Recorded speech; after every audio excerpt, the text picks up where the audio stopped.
வாழும் வரை நிழல் என உடன் நான் வருவேனே.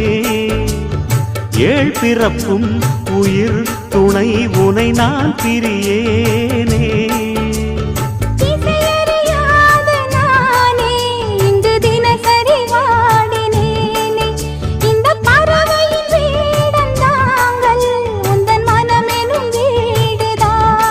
நீண்ட காலம் நேர்ந்த சோகம் நீங்கி போக நானும் தீண்ட யோகம் விளங்கிடும். பூமிக்கொரு வாரம் என்று எண்ணி இருந்தேன், பூமுதிக்க யாரும் இன்றி கண்ணி இருந்தேன். சொந்தமின்றி பந்தமின்றி நானும் இருந்தேன்.